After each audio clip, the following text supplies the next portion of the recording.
Bonjour Giovanni, je suis Gwenaël Couteau, le président de la FOIT, et je voulais simplement d'abord vous remercier au nom de la FOIT de participer par une présentation. Et pour que vous soyez très à l'aise, vous avez la main, on vous donne la main pour que vous puissiez cadencer le rythme de votre présentation PowerPoint. D'accord, merci. D'abord, Monsieur le Président, merci. Merci pour cet honneur que vous me faites de l'invitation. Je dois aussi, et je tiens à le faire très sincèrement,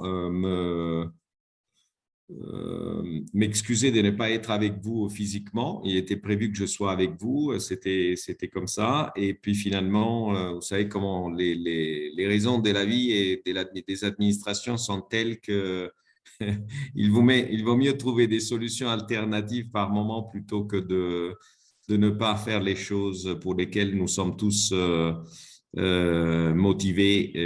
Et donc, je vous remercie pour cette opportunité. Il était question que Cyril Cosme, qui doit être parmi vous, je crois, le fasse à ma place. Et puis Cyril l'a dit, écoute, c'est un thème que nous souhaiterions pouvoir écouter de toi. Donc, avec l'amitié également que le professeur et cher ami Jean-Claude me fait d'être parmi vous. Donc, je voudrais vous parler un peu de ce qui est en train de se passer dans les domaines du sport. Alors, je vois que je dois, juste une seconde, s'il vous plaît, cher, donc, aller dans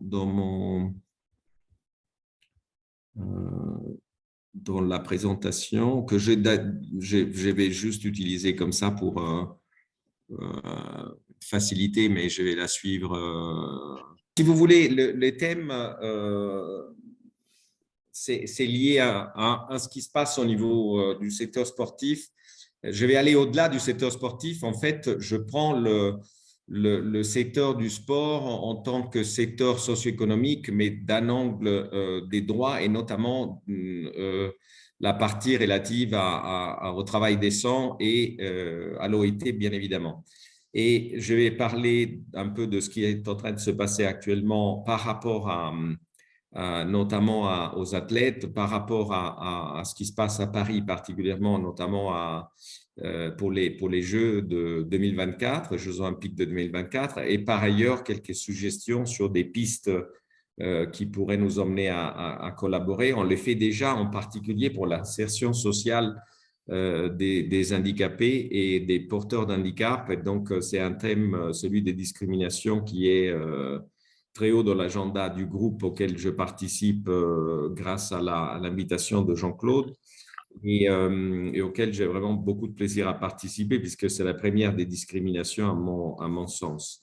Alors, pour ceux qui souhaiteraient juste un petit rappel historique, parce que souvent on me pose la question pourquoi les BIT ou l'OIT est associé au sport.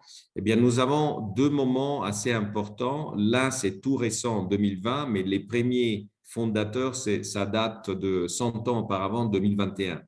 C'est quand M. Descoubertin, les barons Descoubertin, viennent voir Albert Thomas et commencent à secouer l'arbre du BIT qui était assez rigide, comme souvent c'est le cas, mais toujours ouvert à des échanges de compétences, d'idées, d'innovation, d'expérience. Et donc, il commence à poser la question, qu'est-ce qu'on fait des travailleurs au-delà des 8 heures de travail par jour? Parce qu'à l'époque, c'était bien plus que 8 heures de travail par jour. Et est-ce qu'on l'OIT peut se pencher sur les questions concernant la récréation, donc une meilleure vie des travailleurs, de leur famille? Et ça va jusqu'aux questions de sport organisées au niveau des territoires, notamment au niveau local. Donc, il y a un premier contact en 1921, suivi par d'autres contacts en 1923. On arrive même à faire en fait une recommandation qui s'appelle la recommandation 21, qui n'est plus en vigueur, sur les spare time qui est adoptée par la Conférence internationale du travail. Et ensuite, il y a également une réunion technique qui est dont l'expert principal est Descoubertin lui-même avec les tripartites. C'est l'équivalent d'une réunion sectorielle actuelle sur les questions de sport. Et là, vous retrouverez en fait plusieurs questions relatives au bien-être des travailleurs. Essentiellement, il s'agit de conditions de travail. Santé au travail, évidemment, santé à l'extérieur du travail pour faciliter cet environnement, cet écosystème auquel nous tenons beaucoup. Alors, j'ai écrit sur ça, j'ai essayé de regarder dans les archives. Donc, pour ceux d'entre vous qui souhaiteraient voir un peu l'histoire, je peux vous envoyer les références historiques et également 2 ou 3 articles que j'ai écrits à cette occasion, notamment avant les centenaires. Il y a également une vidéo que nous avons produite avec la collaboration du CIO et dans les cadres de la Charte sociale Paris 2024 qui donne tous les détails de ces échanges entre Albert Thomas et de Coubertin de Coubertin est un personnage à la fois mythique, mystique et très controversé. Mais vous verrez dans les échanges, il y a quand même entre les deux, il y a même une complicité entre lui et Albert Thomas sur ces questions-là. Et c'est très, très intéressant de voir cela. Alors, qu'est-ce qui se passe actuellement dans les domaines du sport? Il est, bien entendu, fait partie des SDGs, donc des objectifs de développement au niveau global et notamment des Nations Unies.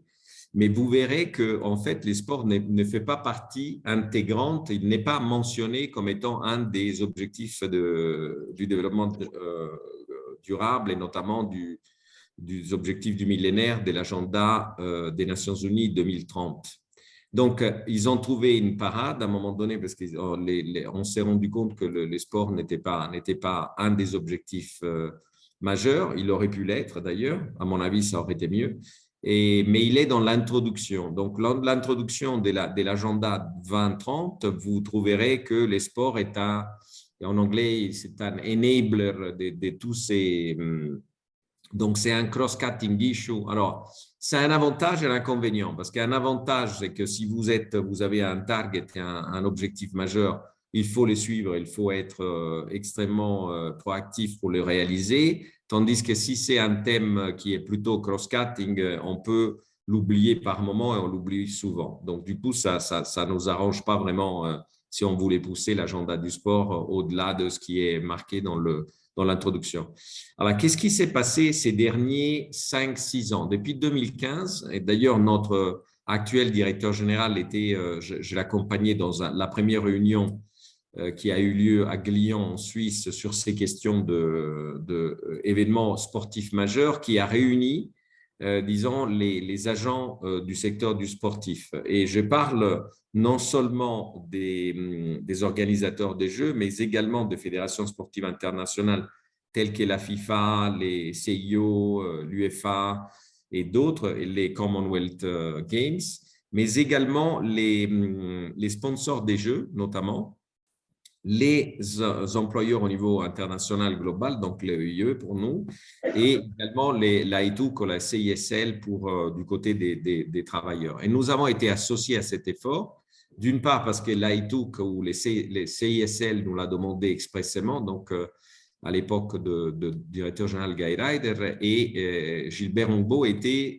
son adjoint pour les questions opérationnelles, et donc c'est revenu un peu sur lui la participation et ouvrir un peu la voie à cet échange auquel j'ai participé directement. C'est parce qu'il m'a demandé de préparer cela et de l'accompagner à cette première réunion. Depuis, je représente les BIT, notamment les DG, dans ces centres sport et droits de l'homme qui a été créé en 2021. Donc, après 6 ans de gestation relativement rapide pour ce genre d'initiative.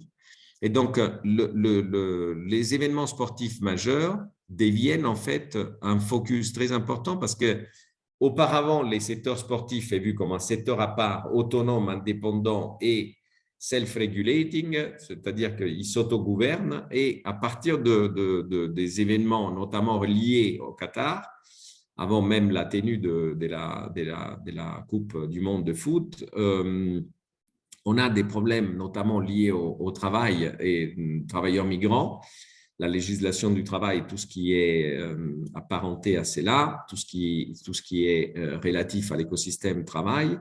Et donc, l'attention est complètement sur les questions sociales et également économiques, plutôt que sur les questions sportives en soi. Et donc, c'est la première révolution, c'est celle-ci, celle des événements sportifs majeurs qui deviennent en fait, qui posent le problème de la chaîne des valeurs, en disant est-ce que les secteurs est à part ou devient une chaîne des valeurs. Et donc, à ces titres, nous avons le droit de regarder dedans et de voir ce qu'il faut en faire pour l'améliorer. Ensuite, il y a un événement assez important pour les BIT, puisqu'on n'avait pas d'agenda. Moi, j'ai commencé à traiter ces thèmes à l'époque. Les professeurs Javillier me regardaient un peu de façon amusée parce que j'étais parmi les seuls à les traiter. J'étais voir Juan Somavia à l'époque, son directeur de cabinet. Il m'avait dit, bon, OK, tu peux, vas-y, explore. OK. Ensuite, il y a eu en fait une initiative majeure par Kofi Annan qui a demandé à l'ancien directeur président de la Confédération helvétique de s'investir dans ces thèmes. Il est devenu conseiller spécial du secrétaire général. Donc, je l'ai accompagné pendant 2 ans et puis je continue à travailler pendant plusieurs années par la suite, mais 2 ans très intensément dans ces missions. Donc, j'ai été un peu j'ai eu la chance ou les plaisirs et l'honneur d'être associé à cette initiative. Et donc, on a fait un rapport au secrétaire général à l'époque en 2003. Malheureusement, c'était l'époque de la guerre en Irak. Donc, du coup, les rapports qui étaient finalisés en mars 2023 a été mis un peu dans un tiroir jusqu'en septembre 2003, parce que c'était évidemment pas le moment de l'attention qui était plutôt sur ce qui s'est passé en Irak. Mais donc, à partir de ce moment-là, jusqu'à 2020, l'OIT a été associée étroitement à tous les développements, que ce soit Sport pour les développements, que ce soit l'organisation des Jeux olympiques à Athènes, l'organisation des Jeux olympiques à Londres, etc. Par différents biais et pas de façon holistique. En 2020, finalement, et par la poussée venant des travailleurs, également des employeurs, donc CISL et IOI, on arrive à faire une réunion sectorielle sur les travails décents. Et donc, on a un agenda, on a un programme. Ce programme met les pieds dans le plat, si vous me permettez l'expression, parce que la question des athlètes est une question taboue. La question des athlètes pour les CIO, pour les fédérations sportives, est intouchable, c'est-à-dire que c'est eux qui sont les propriétaires des événements sportifs majeurs, donc de Jeux olympiques, de la Coupe du Monde, etc., au niveau européen, au niveau mondial. Et donc, les athlètes, c'est quelque chose qui tombe un peu dans l'escarcelle de leurs négociations, mais qui sont donc propulsés sur la scène comme un théâtre, en fait. C'est des grands acteurs, donc ils les utilisent comme des acteurs. Et donc, les BIT a une fois de plus innové, parce que souvent, l'OIT fait des choses qui n'ont pas une application immédiate, comme vous le savez mieux que moi, mais une application future, donc dans 10 ans. C'est-à-dire que la situation des athlètes, tous les athlètes devraient être considérés avant tout comme des travailleurs. Et donc, si on considère les athlètes comme travailleurs, il faut considérer les droits qui protègent les athlètes, et notamment les droits fondamentaux. Donc, ça change, si vous voulez, complètement par rapport à la situation actuelle où chacun, notamment l'Union européenne avec les modèles sportifs du sport, notamment les CIO avec les modèles du CIO du sport, c'est-à-dire un modèle qui est étriqué puisqu'il y a les amateurs, les professionnels, les entrepreneurs dans les domaines du sport. Donc, du coup, c'est un modèle soi-disant si vous voulez, de solidarité, les CIO appellent ce modèle-là. Bien évidemment, ce n'est pas aussi solidaire que nous pouvons le croire parce qu'il y a des intérêts économiques en jeu extrêmement importants et donc, de là à la protection des athlètes en tant que travailleurs, il y a quand même un océan et on essaye maintenant de regarder qu'est-ce qu'on peut faire pour trouver des bateaux allant d'un côté à l'autre des ports de l'océan. Donc, ça, c'est un peu ce qui se passe. Donc, l'OIT devient un vrai interlocuteur, un interlocuteur important parce que jusqu'à présent, jusqu'à ce moment-là, l'agence qui s'occupe du sport et de l'éducation physique a été toujours, depuis 1947 l'UNESCO à Paris. Donc, on a une très bonne relation avec l'UNESCO, mais sur des questions qui ne sont pas nécessairement liées immédiatement au domaine social et économique du sport. Donc, par l'association, par la collaboration, on arrive maintenant à faire passer la partie normative, la partie qui concerne en particulier l'OIT. Donc là, j'ai juste quelques points. Je pense que les points plus importants, c'est que l'athlète, il est considéré comme un travailleur indépendamment de son contrat de travail. Ce qui compte, c'est les droits qui s'attachent à l'athlète, donc qui s'attachent au travailleur en question. Voilà. Donc là, c'est la vraie révolution. Les gens, j'étais en communication avec l'Union européenne pour les Sport Forum le mardi, mercredi, et ces thèmes étaient un thème d'un panel auquel j'ai participé, et vous voyez un peu la dynamique entre les fédérations sportives, entre les représentants des athlètes notamment, et d'autres associés à l'effort. Juste pour vous dire, nous parlons toujours des athlètes et nous sommes en Europe, mais si vous allez aux États-Unis, par exemple, de l'autre côté de l'Atlantique, les athlètes sont représentés uniquement par les agents et les professionnels. On ne parle plus d'athlètes comme étant les amateurs, les entrepreneurs, etc. C'est des professionnels et en tant que professionnels, ils négocient le contrat de travail. Donc, en fait, la négociation collective aux États-Unis concernant le sport s'applique de facto. Point. Il n'y a pas de négociation possible à ce niveau-là, ce qui n'est pas le cas en Europe. Bien évidemment, ce n'est pas le cas en Asie. Bien évidemment, c'est encore moins le cas en Afrique.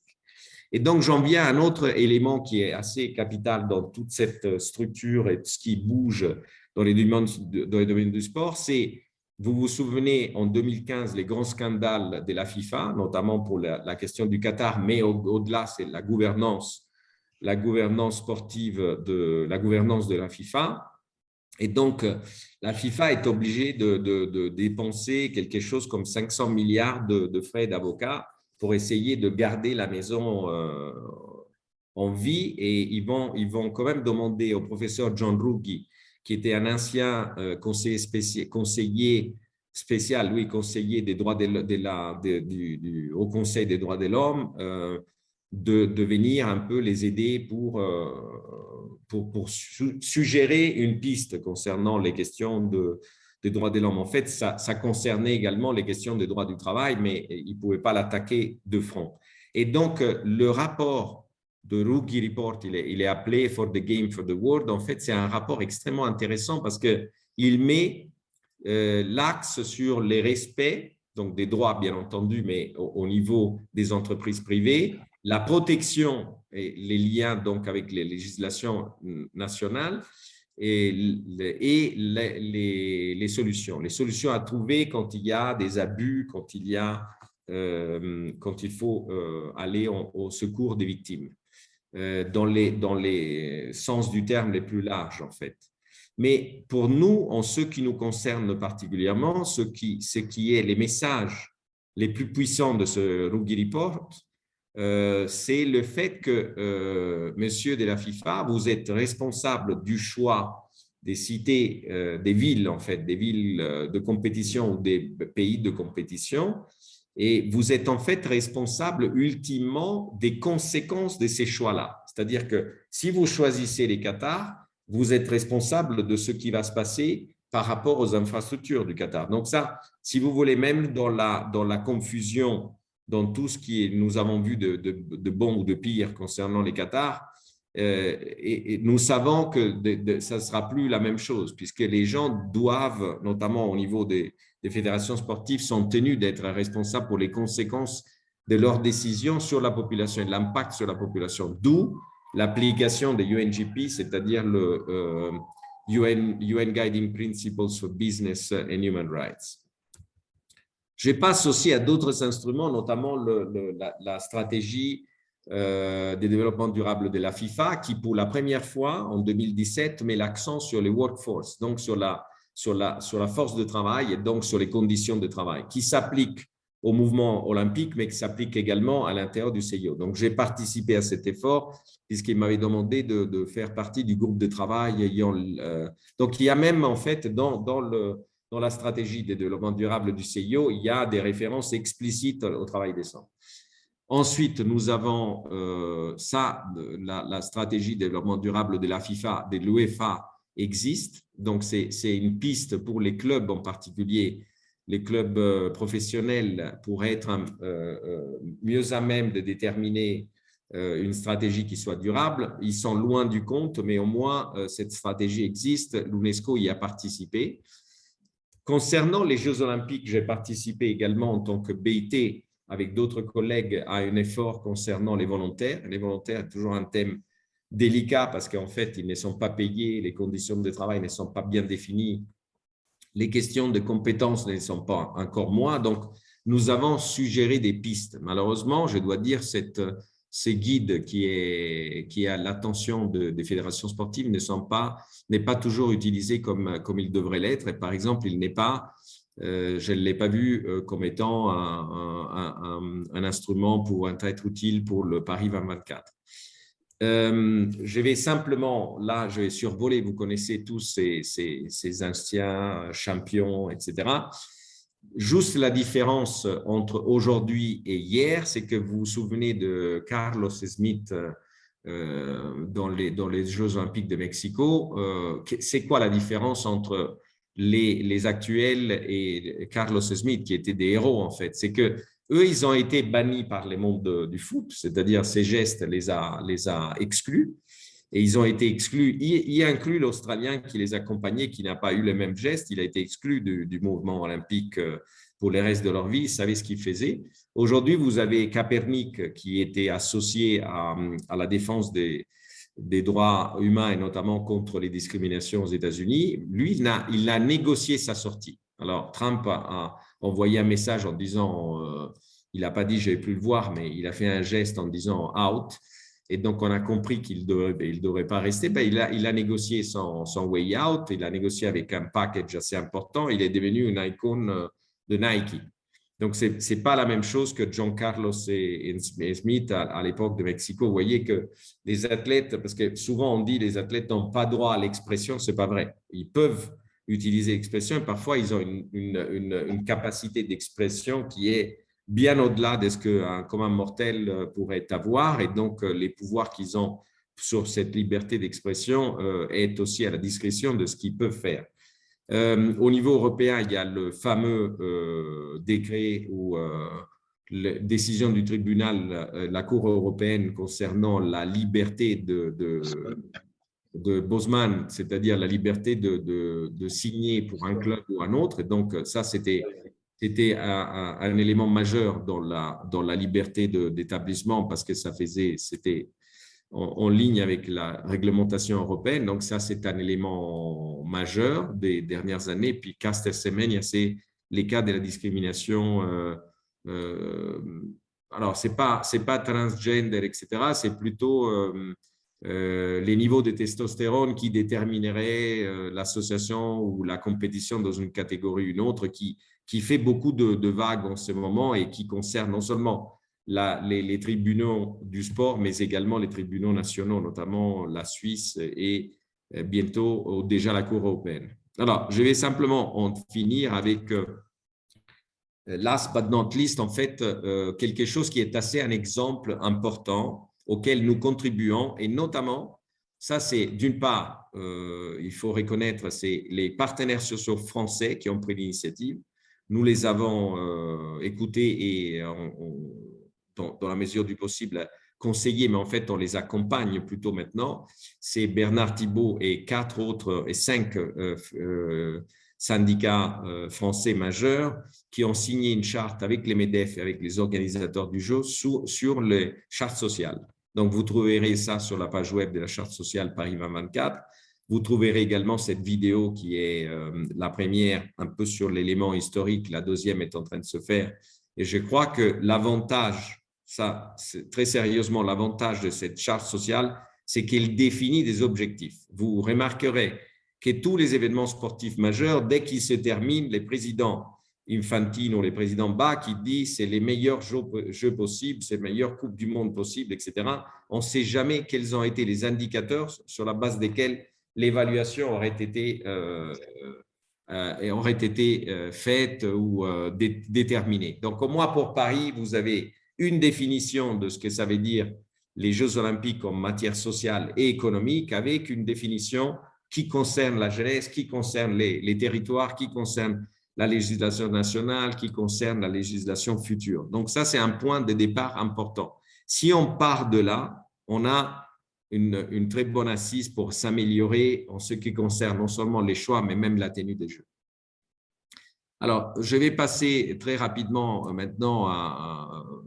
Nous avons également, en tant qu'OIT, fait plutôt un travail sur les questions des compétences, notamment l'importance des compétences dans les sports et les marchés du travail. On a également fait un travail sur les développements locaux et les sports, parce qu'en fait, si vous voulez, la partie développement local, c'est la partie pour tout le monde, vraiment la différence entre les jeux de haute compétition et les sports pour tous. Ensuite, qu'est-ce qui va se passer à l'avenir et ce qui est en train de se passer actuellement? Les questions concernant les sports, comme les questions de chaîne de valeur, etc., ne peuvent pas être traitées uniquement en direct. En bilatéral, ça ne marche pas. Nous avons besoin d'avoir des forums un peu plus articulés où les différentes parties peuvent se réunir. Donc, c'est un effort important, assez coûteux, si vous voulez, en termes de temps, mais ça a l'avantage d'arriver à des solutions très pratiques dans des domaines qui deviennent de plus en plus spécialisés et compliqués. L'autre chose, et donc il y a plusieurs plateformes qui existent, et ensuite il y a la façon d'accélérer des réformes. On en a parlé il y a 2 jours avec l'Union européenne. L'Union européenne fait beaucoup dans ces domaines-là, finance également beaucoup de projets. Souvent, ces questions restent au niveau européen. Et personnellement, je les ai encouragés à aller au-delà. Et bien entendu, l'OIT a un rôle, puisque nous sommes universels. Donc, on peut très bien étendre ce genre d'initiative expérience vers d'autres régions. Donc, l'autre chose qui est absolument essentielle, c'est une approche holistique. Ayant une approche divisée, fragmentée, sur l'intégrité, sur les droits de l'homme, sur les droits du travail, sur les développements durables, sur les travail décent dans les sports, à mon avis, n'aide personne.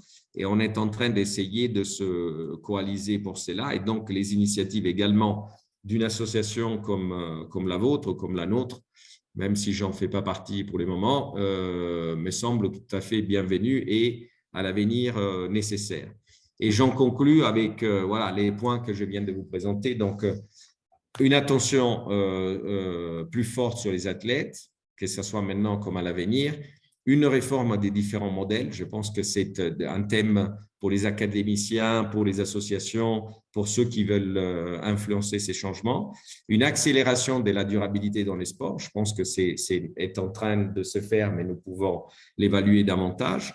Les questions des compétences ont une double valeur. Non seulement à l'intérieur du sport, on a besoin de ces compétences où nous savons utiliser les différentes politiques internationales, nationales et locales, mais également pour les métiers du sport, puisque pour le moment, on a un stock de métiers qui sont bloqués à la phase du passé, si vous voulez. Et puis, bien entendu, là, il va y avoir une conférence des ministres de l'Éducation à Bakou. C'est une conférence ministère de l'Éducation et Sport organisée par l'UNESCO. Nous avons beaucoup de mal pour essayer de faire passer ces messages-là. Donc, on organise avec la collaboration de l'UNESCO et d'autres, y inclut des syndicats au niveau international, un breakfast, parce que sinon on n'aurait pas le temps de pouvoir les faire, un breakfast pour pouvoir échanger sur ces questions-là. Voilà, merci beaucoup. J'ai pris un peu plus de temps que prévu. Je m'en excuse, mais je suis très honoré d'avoir eu cette opportunité. Merci. Écoutez, on vous applaudit. Hein. Merci beaucoup. Merci Giovanni. La parole circule. Est-ce que quelqu'un va intervenir ou poser une question à Giovanni sur cette brillante présentation? Jean-Claude. Jean-Claude, après la salle. Giovanni, je voulais vous demander si on pouvait mettre votre présentation sur le site de la FOIT. Avec grand plaisir. Si je vois pas d'inconvénient. Alors, je parle sous le contrôle et la responsabilité de notre ami Cyril qui est à côté de vous, là, je vais voir. S'il voit quelque chose… Giovanni, je donne la parole à Cyril qui immédiatement va répondre. Non, je lui oppose catégorie. Et bravo, Giovanni. Merci. Donc, Giovanni, vous avez la réponse de Cyril. Merci Cyril. Merci. Jean-Claude, tu appuies sur le bouton, Jean-Claude? Bien sûr. Simplement, je veux dire à Giovanni que je le remercie infiniment de tout ce qu'il fait pour le sport parce que je suis un petit peu inquiet et il m'a dit que j'avais un regard un peu amusé. Et il y a bien longtemps, puisque la première fois que j'ai rencontré, c'était au Pérou, et Giovanni m'a introduit considérablement à la complexité de l'Amérique latine, mais aussi au sport. Et je crois que des années après, je me suis rendu compte de l'importance du sport au regard de nos valeurs, au regard aussi des liens intergénérationnels. Donc je te dois beaucoup, Giovanni, et mon regard n'est pas amusé, il est profondément reconnaissant. Première chose. Deuxième chose, je voudrais te demander un petit peu de façon très libre, puisque nous sommes dans une association et que nous avons la liberté que nous n'avons pas lorsque nous travaillons au sein d'une organisation internationale, pour te poser un petit peu la question de la difficulté de l'intervention des organisations internationales à l'heure actuelle dans le cadre sportif. J'ai l'impression que beaucoup de passions s'agitent au travers du sport, des passions qui sont de nature économique, sociale, politique, etc., et que je voudrais te demander un petit peu ton sentiment, comment faire en sorte que ces valeurs, nos valeurs, soient mises en avant, j'allais dire par-delà les risques qu'il y a, et je prendrai l'exemple du Qatar, où j'ai quand même constaté qu'il y avait des critiques radicales à l'égard de notre organisation qui ont été émises. Comment pouvons-nous, de certaine façon, à l'heure actuelle, garder la plus grande sérénité pour les jeunes, leur transmettre nos valeurs, dans un monde si agité où des tempêtes médiatiques, politiques atteignent le sport. Et pour terminer, j'aimerais que tu nous donnes ton libre sentiment sur ce lien possible, souhaitable ou non, entre politique et sport au plan international. Merci pour tout, Giovanni. Vous avez 3 articles. Merci. Voulez-vous que je réponde maintenant? Je peux répondre ou je prends d'autres questions comme vous le souhaitez. Écoutez, non, moi je vous propose, Giovanni, de répondre question par question. On peut attendre, Didier? Très bien. Si vous voulez, d'abord, le regard amusé, c'est par l'amitié. Donc, c'est l'amitié surtout qui compte avec Jean-Claude et que je partage. Et je suis également très reconnaissant par l'échange que nous avons, même indépendamment de ces thèmes-là. Je le prends comme conseiller, je l'appelle, on s'appelle et on partage. Donc, ça, c'est vraiment très bienvenu. Je pense, si vous voulez, nous sommes dans un contexte, vous êtes tous des amis du BIT, mais vous êtes tous des grands défenseurs de l'institutionnalité ou de l'institutionnel. Et je pense que dans ces mondes un peu passionnels, et les sports malheureusement, y est associé plus que jamais ces derniers jours, ces derniers temps, avec les Qatars, avec les abus qui sont dénoncés par les athlètes qui ne l'étaient pas auparavant. Moi, ce que je trouve, c'est un sentiment que j'ai également partagé récemment. J'étais dans une conversation sur la question concernant les athlètes russes et biélorusses, si vous voulez. Ce que j'ai trouvé, c'est que la décision du CIO d'exclure les athlètes au lendemain de l'attaque contre les droits internationaux de la Russie sur les territoires ukrainiens, si vous voulez, poser des problèmes. Parce que le problème, c'est il faut voir, et vous allez me corriger sur cette affaire, s'il vous plaît, c'est qu'il y a des principes et des valeurs, il y a des droits et il y a l'application des droits. Et dans les sports, on a tendance récemment à confondre cela et aller directement à l'application des droits sans spécifier voilà, le premier aspect sur lequel nous sommes tous d'accord, où on peut ne pas être d'accord, mais l'intégrité, c'est avant tout la défense de ces valeurs de façon éthique et de façon transparente et inconditionnelle. Ensuite, il y a les droits. Et donc, les droits, si vous voulez, actuellement, on a une confusion entre les 3 niveaux au niveau du sport. Et je pense que votre expérience, votre connaissance, votre savoir, votre sagesse doit faire la différence. Et je pense qu'on peut conseiller la jeunesse sur ça. On peut leur dire, écoutez, il faut savoir où on met les pieds, à quel moment et comment on peut mieux défendre nos valeurs. Deuxième exemple, ça c'était une conversation avec des gens, tous les mondes du sport rassemblés, réunis les uns et les autres. Je vais même vous dire que j'ai une conversation avec les présidents de l'association des Olympiens, qui est un Français basé à Monaco, et il me disait qu'en fait les Olympiens, évidemment les Olympiens c'est les ex-athlètes professionnels qui ont participé aux Jeux, qui sont partout dans le monde, c'est des professionnels ou c'est des gens qui ont une carrière différente du sport dans la majorité des cas.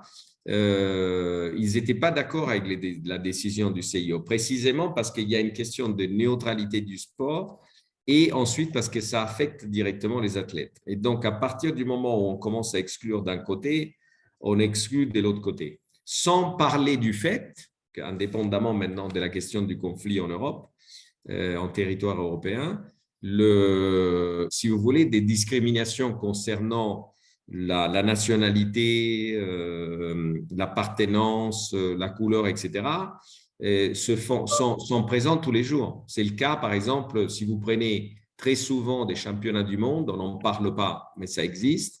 Vous avez des athlètes israéliens qui sont discriminés simplement par le fait d'être israéliens, alors que les États qui organisent les championnats du monde s'engagent à éviter toutes sortes de situations, même des natures politiques, qui pourraient exclure des athlètes. Donc, on n'en parle pas parce que le problème de la solution n'est pas à portée de la main. Quand on arrive, on saisit les comités olympiques nationaux, ensuite on saisit les CIO, il n'y a pas de décision prise à cet effet, en tout cas pour réintégrer immédiatement les athlètes qui auraient été exclus. Ça a été le cas il y a 3 ans sur un championnat du monde de taekwondo en Tunisie. Ben, les athlètes étaient censés arriver, et puis à l'aéroport, ils ont été renvoyés. Donc, ces genres de discrimination existent. Je pense que l'institutionnalité, c'est là où le BIT fait la différence. Nous sommes une organisation qui est née, qui a poursuivi de ses activités pendant 2 guerres mondiales. On n'a jamais interrompu les dialogues. C'est seulement les Covid qui nous a fait interrompre une conférence internationale du travail. Mais sinon, on est toujours là pour dialoguer. Je viens de revenir d'une réunion avec les ministères du Travail. Nous avons eu une situation assez particulière ici en Turquie. Si vous voulez, à partir du moment où il y a une interruption du dialogue, vous ne pouvez plus avancer les questions de droit, vous ne pouvez plus avancer les conventions, les respects des conventions, la mise en œuvre des conventions ratifiées ou non ratifiées, les cas de la déclaration 98. Donc, si vous voulez, moi, je vois ça. Je pense qu'une association comme celle française de l'OIT peut avoir ses rôles. Il y a également une opportunité majeure, c'est Paris 2024. Je pense qu'en dépit des difficultés que nous voyons dans la rue, etc., je pense que la France et Paris ont un message positif à faire passer à la jeunesse. Et ça va aller au-delà de la jeunesse française et parisienne, elle va aller pour le monde. Je pense que c'est une très bonne opportunité pour remettre un peu alors je ne dirais pas les pendules à l'heure, mais certainement pour remettre un peu d'ordre dans ces idées confuses que l'on trouve dans des assemblées sportives et autres. Voilà. Nous prenons bonne note. Merci, Giovanni. Didier. Merci Didier. Je remercie bien sûr Giovanni Nicolas de son intervention. D'une certaine façon, il a déjà un peu répondu à ce que j'avais demandé. Évidemment, en tant que syndicaliste, puisque je suis syndicaliste, pour le préciser à Giovanni, je suis intéressé par la notion développée de considérer les sportifs comme des travailleurs et donc de leur faire appliquer les protections et les garanties qui vont avec. Maintenant, la question que je voulais me poser, c'était, on est en fait dans le cadre de ce que vous appelez des événements ou des manifestations sportives majeures, si j'ai bien compris, Jeux olympiques, etc., etc. Maintenant, est-ce que les règles et les garanties qui sont définies, qui peuvent être définies, est-ce qu'elles ont un espoir d'être, je dirais, déclinées à tous les niveaux? J'entends bien que ce n'est peut-être pas la même chose dans le cadre des associations sportives qu'on appelle, je dirais, à des athlètes qui ne sont pas des professionnels. Ceci étant, il y a aussi des pratiques qui peuvent peut-être être un peu abusives dans certains cas. Et donc, je voulais savoir si on a comme objectif, dans le cadre des réflexions de l'OIT, de faire en sorte que ces règles mises en œuvre dans le cadre de cette charte, par exemple, la charte sociale, puissent avoir en quelque sorte une diffusion beaucoup plus large. Merci. Alors, je vous remercie pour cette question. Pour répondre à la dernière partie de la question, je pense que la charte sociale, j'en ai parlé également avec Bernard, souvent, elle n'est pas suffisamment promue et diffusée à travers, que ce soit en France. Donc, c'est la raison pour laquelle nous avons une responsabilité. Donc, moi, j'ai pris la responsabilité de forcer la main du Centre Sport et Human Rights pour avoir un groupe de travail auquel vous êtes invité si vous le souhaitez, justement pour parler de la spécificité de la mise en œuvre de la charte sociale. Disons un peu plus au jour le jour plutôt que uniquement dans les conférences. Je pense que ça, c'est une façon positive d'attaquer le problème. Une autre façon, c'est que, et je l'ai fait partout où j'ai l'opportunité d'en parler, de dire la différence qu'il y a entre ces types d'initiatives et les initiatives qui sont d'une façon ou autre associées à la notion d'héritage, mais qui, au fond, n'assurent pas vraiment l'héritage d'une compétition sportive majeure. Nous savons, il y a beaucoup de cas où on a dépensé énormément d'argent pour des infrastructures qui ne sont pas utilisées par la suite, et surtout pour ne pas avoir rempli les différentes promesses à l'égard de l'écosystème social. Les cas de Londres, par exemple. Vous avez Londres, c'est la vitrine, les Jeux Olympiques, on parle toujours du cas, meilleur cas possible, etc. Mais en fait, moi, j'ai parlé, et souvent, je me suis trouvé avec des conférences où des professeurs ont présenté les cas des populations autour des stades et autour du centre majeur des Jeux de Londres, qui était un quartier un peu comme Saint-Denis, plus défavorisé que d'autres quartiers de la ville. Et en fait, les gens, on leur avait promis d'avoir accès au centre aquatique gratuitement, et au jour d'aujourd'hui, ils n'ont pas d'accès gratuit. Donc, si vous voulez, des engagements pris, vous avez toujours des évaluations qui sont un peu qui sont courtes de vue et surtout qui ne sont pas complètes, mais qui ne reflètent pas la réalité ou les engagements pris. Je pense que la charte sociale, par le fait d'avoir été initiée par des acteurs sociaux et des partenaires sociaux en particulier,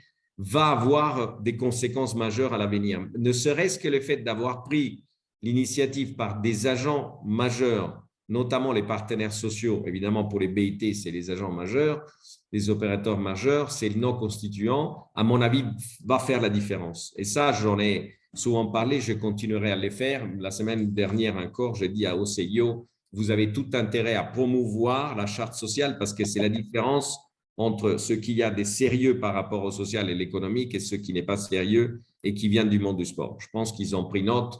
Je vais continuer à faire cela. Et de mon côté, je vous encourage à les faire également, puisqu'en fait, c'est une faveur qu'on se fait à nous-mêmes. Est-ce qu'on veut améliorer les choses? Ça, c'est une façon de les améliorer. Nous sommes une institution tripartite, nous avons le devoir de promouvoir les tripartismes et les dialogues sociaux partout.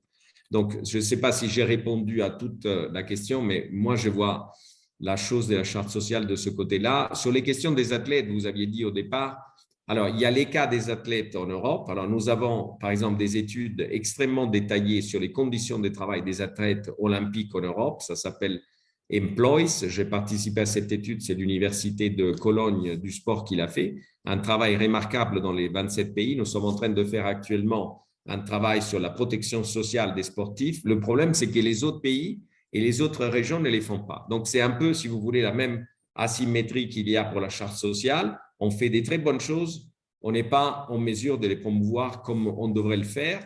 Alors, tant que je suis dans l'organisation internationale, j'ai le privilège de pouvoir les faire parce qu'en participant à différentes manifestations, je le fais.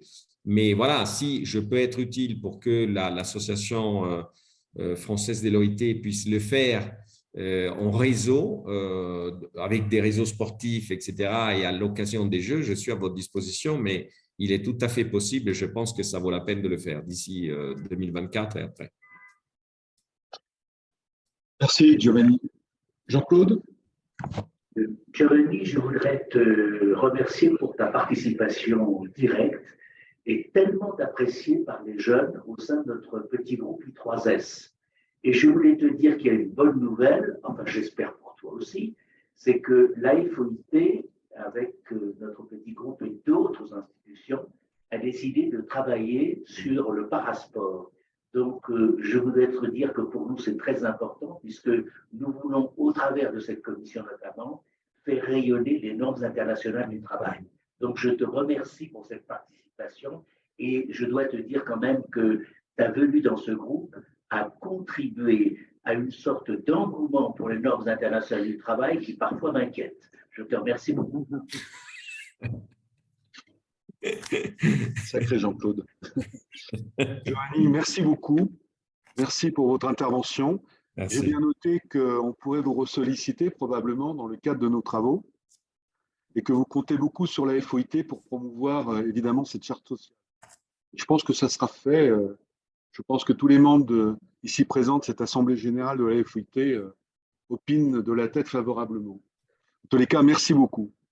Merci à vous et laissez-moi juste vous dire, c'est un honneur parce qu'en fait, c'est vrai que je suis fonctionnaire international comme beaucoup d'entre vous l'ont été ou le sont encore, et puis je suis francophone par l'âme et non seulement par les mariages. Donc du coup, c'est toujours un grand plaisir de pouvoir parler en français, s'exprimer, échanger, ça me fait plaisir et c'est du fond du cœur que je vous le dis.